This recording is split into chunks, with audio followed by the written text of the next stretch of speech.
Welcome back to Sunny and Mokshi vlogs. ఈ వీడియోలో మనం వెజిటేబుల్స్తోనే పని లేకుండా ఎంతో ఈజీగా చాలా తొందరగా అలాగే చాలా టేస్టీగా ఉండే అప్పడం పచ్చెనగపప్పు కర్రీని ప్రిపేర్ చేసేద్దాం. ఈ అప్పడం పచ్చెనగపప్పు పేరు అనేది కొత్తగా ఉంది కదండి.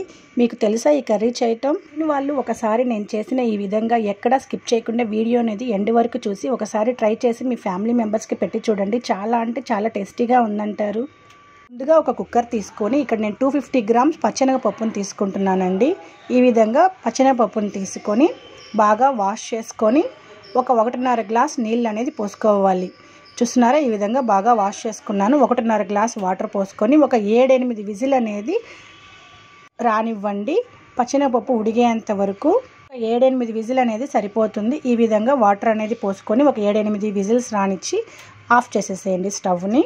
కర్రీ అనేది చాలా టేస్టీగా ఉంటుంది, అలాగే తొందరగా కూడా అయిపోతుందండి. స్టవ్ ఆన్ చేసుకొని కుక్కర్ని పెట్టుకున్నాము. ఒక 7-8 విజిల్స్ వచ్చిన తర్వాత స్టవ్ అనేది ఆఫ్ చేసుకున్నాము. ఈ కర్రీలోకి ఒక ఎర్రగడ్డ 2 టమాటాలు అనేది సరిపోతుంది. ఈ విధంగా ఎర్రగడ్డని క్లీన్ చేసుకొని చిన్న చిన్న పీసెస్గా కట్ చేసుకోవాలి. టమాటాని కూడా చిన్న చిన్న పీసెస్గా కట్ చేసి పెట్టుకోవాలి. చూడండి, ఈ విధంగా ఎర్రగడ్డని టమాటాని పీసెస్గా కట్ చేసి పెట్టుకున్నామంటే ఈజీగా కర్రీ అనేది ప్రిపరేషన్ అయిపోతుంది. ఇప్పుడు ముందుగా స్టవ్ ఆన్ చేసుకొని కడాయి అనేది పెట్టుకోవాలండి. కడాయి అనేది వేడెక్కిన తర్వాత 1.5 స్పూన్ ఆయిల్ అనేది వేసుకోండి. ఈ విధంగా ఆయిల్ అనేది వేడెక్కిన తర్వాత కొంచెం ఆవాలు, కొంచెం జీలకర్ర, కొంచెం పచ్చెనగపప్పు వీటన్నింటినీ వేసుకొని కొంచెం బాగా వేగనివ్వండి. ఇలాంటి మరెన్నో రెసిపీస్ కోసం నా ఛానల్ని లైక్ చేయండి, షేర్ చేయండి, సబ్స్క్రైబ్ చేసుకోండి. పక్కనే ఉన్న బెల్ ఐకాన్ నొక్కండి. ఈ వీడియో కనుక మీకు నచ్చినట్లయితే మీ ఫ్రెండ్స్కి షేర్ చేయండి. ఇప్పుడు ఆవాలు అనేది వేగిపోయిందండి. ఇప్పుడు మనం ముందుగా కట్ చేసి పెట్టుకున్న ఎర్రగడ్డని ఈ తిరగమాతలో వేసుకొని కొంచెంసేపు అలా ఫ్రై చేసుకోండి. అలా ఫ్రై అయిన తర్వాత ముందుగా కట్ చేసి పెట్టుకున్న టమాటోస్ని కూడా వేసుకునేసేయండి. వేసుకొని బాగా మొత్తం మిక్స్ అయ్యే విధంగా కొంచెంసేపు అలా ఫ్రై చేసుకోండి. టమాటో అనేది కొంచెం బాగా వేగేందుకు ఈ విధంగా సాల్ట్ అనేది వేసుకోండి. సాల్ట్ అయినా పర్వాలేదు, కల్లుప్పు అయినా పర్వాలేదు. ఉప్పు అనేది మాత్రం కొంచెం చూసి వేసుకోండి, ఎందుకంటే మనం ఈ కర్రీలో అప్పడం అనేది యూజ్ చేస్తాము. అప్పడంలో ఆల్రెడీ ఉప్పు అనేది ఉంటుంది, అందుకని కొంచెం చూసుకొని మనం వేసుకోవాలి. ఈ విధంగా కొంచెం పసుపుని వేసుకొని బాగా మిక్స్ అయ్యేంత వరకు గెరటితోటి బాగా కలుపుకోవాలి. ఈ విధంగా మొత్తం మిక్స్ అయ్యేంత వరకు అలా 2 నిమిషాలు అనేది బాగా వేగనివ్వాలి. ఎప్పుడు కూడా టమాటా అనేది బాగా మెత్తగా వేగిన తర్వాతే కర్రీ అనేది టేస్టీగా ఉంటుంది. బాగా వేగనివ్వండి. టమాటో అనేది కొంచెంసేపు మూత పెట్టి అలా కొంచెంసేపు బాగా వేగనివ్వండి. అంతలోపు మనం కుక్కర్ అనేది చల్లారిపోయింది. ఒకసారి చూసుకుందాము పచ్చెనగపప్పు ఉడికిందా లేదా అనేసి. చూడండి, బాగా ఉడికిపోయింది. ఇప్పుడు మనం స్మాషర్ తీసుకొని కొంచెంసేపు అలాగా పచ్చెనగపప్పుని కొంచెంసేపు అలా స్మాష్ చేసుకునేస్తాము. చూడండి, ఈ విధంగా స్మాషర్ తోటి పచ్చెనగపప్పు అనేది ప్రెస్ చేసుకోండి. పప్పు గుత్తుతో అయినా పర్వాలేదు. పప్పు అనేది అలాగే ఉంటే కర్రీ అనేది టేస్టీగా ఉండదు, అందుకనేసి ఇలా స్మాషర్ తోటి కొంచెంసేపు అలా ప్రెస్ చేసుకున్నామంటే కర్రీ అనేది చాలా టేస్టీగా ఉంటుంది. ఒక 2 నిమిషాలు అనేది అలా ప్రెస్ చేసుకునేసేయండి. చూడండి, ఈ విధంగా సరిపోతుంది. ఇప్పుడు పప్పు అనేది కొంచెం మెత్తబడితే సరిపోతుంది. ఇప్పుడు టమాటా వేగిందా లేదా అనేది ఒకసారి చెక్ చేసుకుందాం. చూడండి, టమాటా అనేది ఇంకా అలాగే ఉంది. అలా గరిటెతోటి కొంచెంసేపు అనేది కలుపుతూ కొంచెంసేపు బాగా స్మాష్ చేసుకుంటూ ఈ విధంగా టమాటా అనేది బాగా వేగనివ్వండి. ఇప్పుడు టమాటా అనేది వేగిపోయింది. ఇక్కడ నేను 1.5 స్పూన్ కారం అనేది తీసుకుంటున్నాను. కారం, ఉప్పు మాత్రం మీ ఇష్టం అండి, మీకు తగినంత మీరు వేసుకోండి. ఈ విధంగా మొత్తం మిక్స్ అయ్యేంత వరకు కారం అనేది పచ్చివాసన పోయేంత వరకు అలా కొంచెంసేపు అనేది ఫ్రై చేసుకునేసేయండి. అక్కడక్కడ టమాటా అనేది అలాగే ఉంది, అందుకే అక్కడక్కడ నేను మళ్ళీ గరిటెతోటి ప్రెస్ చేస్తూ కలుపుతూ ఇలా కొంచెంసేపు అనేది ఫ్రై చేసుకున్నాను. ఈ విధంగా కారం అనేది పచ్చివాసన పోయేంత వరకు ఒక 2 నిమిషాలు అనేది బాగా వేగనివ్వండి. ఇప్పుడు మనం ముందుగా ప్రిపేర్ చేసి పెట్టుకున్న పచ్చెనగపప్పుని ఈ కర్రీలో వేసుకునేసేయండి. వాటర్ అనేది కొంచెం ఇప్పుడు పోసుకోండి.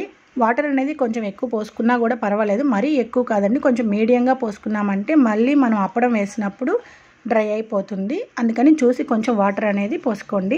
చూడండి, ఈ విధంగా కర్రీ మొత్తం ఈ విధంగా మిక్స్ చేసుకోవాలి. ఇప్పుడు ఒకసారి సాల్ట్ అనేది చెక్ చేసుకోండి. తక్కువ ఉంటే పర్వాలేదు, మరీ ఎక్కువ కాకుండా చూసుకోండి. ఈ విధంగా కర్రీ అనేది కొంచెంసేపు ఒక 5 నుంచి 10 నిమిషాల సేపు బాగా ఉడకనివ్వండి. నాకు ఇక్కడ నీళ్ళు తక్కువ అయ్యాయి అనిపించింది, మళ్ళీ కొంచెం వాటర్ అనేది పోసుకుంటున్నాను. మూత పెట్టేసి ఒక 5 నుంచి 10 నిమిషాలు బాగా ఉడకనివ్వండి. ఇలాంటి మరెన్నో రెసిపీస్ కోసం నా ఛానల్ని లైక్ చేయండి, షేర్ చేయండి, సబ్స్క్రైబ్ చేసుకోండి, పక్కనే ఉన్న బెల్ ఐకాన్ నొక్కండి. చూడండి, చూస్తుండగానే కర్రీ అనేది బాగా బాయిల్ అవుతుంది. ఇలా ఇంకొక 2 నిమిషాలు అనేది బాగా ఉడకనివ్వండి.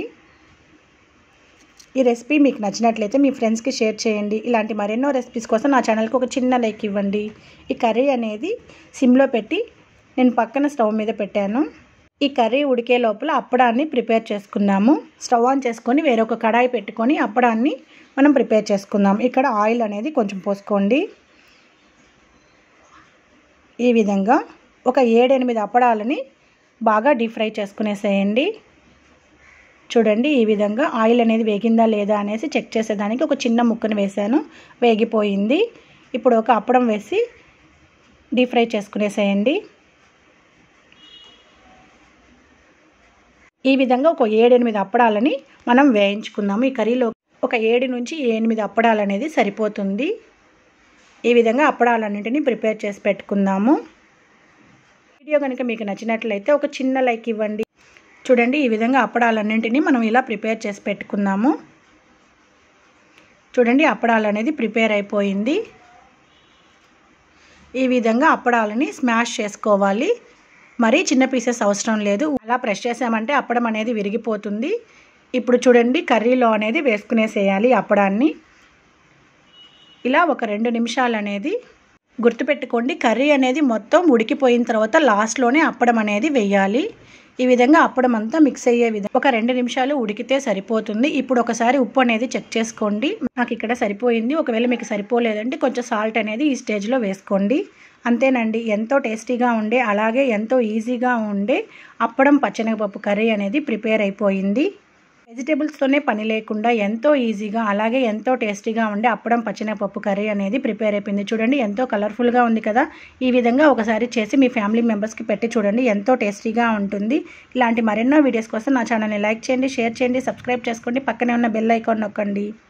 ఈ వీడియో కనుక మీకు నచ్చినట్లయితే మీ ఫ్రెండ్స్కి షేర్ చేయండి. ఇలాంటి మరెన్నో రెసిపీస్ కోసం నా ఛానల్కి ఒక చిన్న లైక్ ఇవ్వండి. చూడండి, ఎంతో కలర్ఫుల్గా ఉండే అప్పడం పచ్చెనగపప్పు కర్రీ అనేది ప్రిపేర్ అయిపోయింది.